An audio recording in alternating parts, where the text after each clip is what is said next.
If you are an animal lover like me, chances are you have a dog or a cat or something of that sort running around your home or maybe outside of your home, and you know that they get dirty and that they have to have a bath.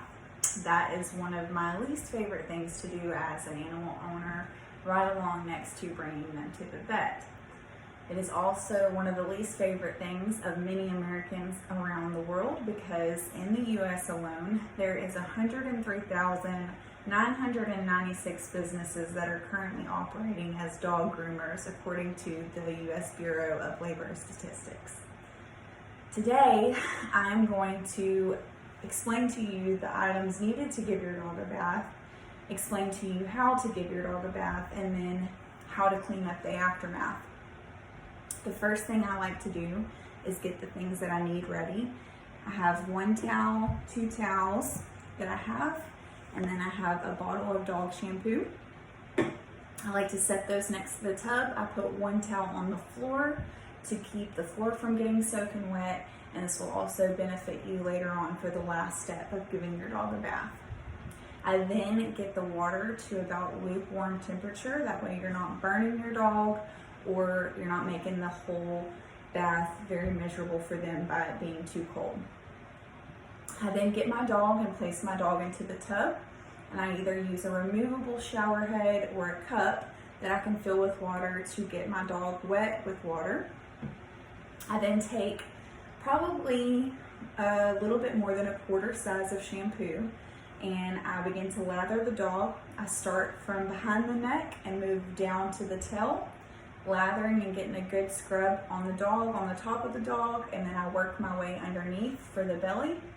I then get the front paws and the front legs and the back paws and the back legs, and then I work my way back up to the neck. At this point, you will carefully wash the dog's face without getting soap into the dog's ears or in the dog's eyes. This is one of the more difficult steps in bathing the dog because you want to be very careful. I then take the detachable shower head or the cup and I begin rinsing the dog, starting from behind the neck as you started bathing them and rinsing the soap off. You want to get up underneath the belly to remove all soap that was put there, and then you want to wash their paws. I then move back up to the neck and start rinsing the head. This is the most difficult part because you don't want to get water in the dog's eyes or in the dog's ears, and they do not like that. The first thing the dog wants to do is start shaking its head, and you'll be wet, everything else will be wet, and it's just not fun. I like to start by getting my hands wet and using my hands to carefully wipe around the dog's face and using my hand to kind of spread the moisture to get the soap suds off. At this point, when your dog is completely rinsed off, you're going to want to turn off the water and then get your other towel that you have sitting next to the tub. I like to start off by drying the face and the ears first. Those are the most important parts that the dog does not like to have wet. They're going to be very ready to get those things dry. So I like to start off by getting the ears dry, inside the ears and any water that got in there, and then doing around the eyes and the nose, and then I work my way down to the neck, the back, the stomach, and the legs, completely drying the dog.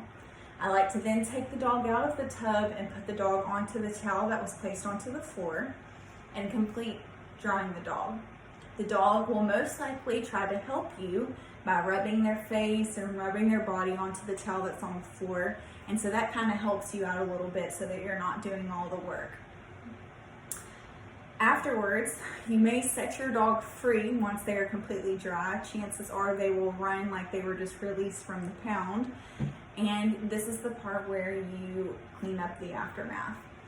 I like to start by taking the towels, drying the floor and around the tub. I also take the shower head or the cup and I rinse any dog hair or dirt or debris that got into the tub while you were bathing.